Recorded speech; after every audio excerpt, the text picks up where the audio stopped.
I'm Brian Robert Oliver, and this is the Infinite Eleven's Anatomy of Horror. Tonight, we're going to talk about It Comes at Night, written and directed by Trey Shults. It's coming up next.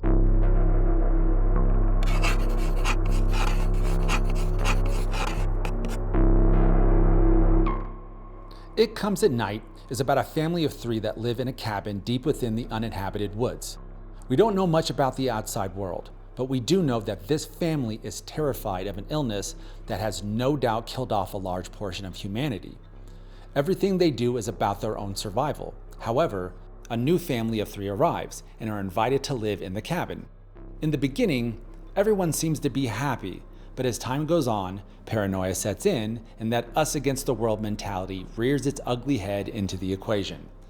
So, I really loved this film, but a lot of people didn't, and I get it. Its name implies a different type of horror film, and it was even promoted as such. There are a lot of people who feel misled and expected something in the realm of a traditional horror film, where something, a zombie, a creature, mass killers, comes at night, but that doesn't happen.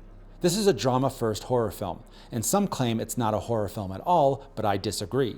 First, the visual style and visual story are told through horror. The slow creeping shots through dark hallways, the sense of dread created by a slow, deliberate pace, the expectation of an unopened door, all styles of traditional horror films. Second, it's arguably a horror setting, a cabin in the woods of a post-apocalyptic world. And finally, the events that take place in the third act are horrific, even though none of the usual horror movie tropes are used. With that out of the way, this is a very thematic film. As with any horror film, you have themes of loss or death. Other prominent themes are coming of age or loss of innocence, the nuclear family, and last but certainly not least, patriarchy. What I love most about It Comes at Night is its statement on the modern nuclear family. The idea of it takes a village to raise a child is great in theory, but rarely practiced. A loose quote from the film, "You can't trust them, you can only trust family." That is built into the DNA of our culture, and another theme branched off from patriarchy and the nuclear family is the zero-sum nature of our worldview. There are only winners or losers, nothing in the middle, and that certainly applies to the classical family model. This is heavily reinforced in the third act. But about the filmmaking, Shults tells an impeccable visual story. At its heart, the film is a coming-of-age film. A major focus of the film is from the son, Travis's point of view. The parents, Paul and Sarah, have protected him, and all he knows of the outside world is that it's dangerous. But he's never seen it, or at least doesn't remember saying it. So we're going to look at a sequence late in the second act that I think really encapsulates Travis' experience in the small world that he lives in. So this is a pattern Shults uses with Travis and a big part of Travis's visual journey. He is always surrounded by darkness. So let's go shot by shot here. So really great shot. I love it. It's a shot that's been used in other horror films, and when used right, it's really powerful like we see here. This is similar to the attic scene in The Exorcist. Look at how we see Travis here. He looks so vulnerable, even though we are looking up at him. But notice the darkness around him. That's his view of the world. His life is that little space of light in a sea of darkness. And think about the audience's point of view. We're watching him from inside the darkness.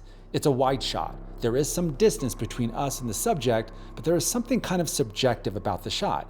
I mean, it's voyeuristic, sure, but we can sense the uneasiness on Travis's face. Now, here's an example about reinforcing a visual theme. Travis's fear of the unknown, but gradually changing our point of view. This is far more objective and it's claustrophobic. We cannot see what Travis sees. We are being blocked inside the frame, within a frame by Travis being placed within the confines of the stairwell. And look at how the lantern bounces off the shiny wood surface of the walls.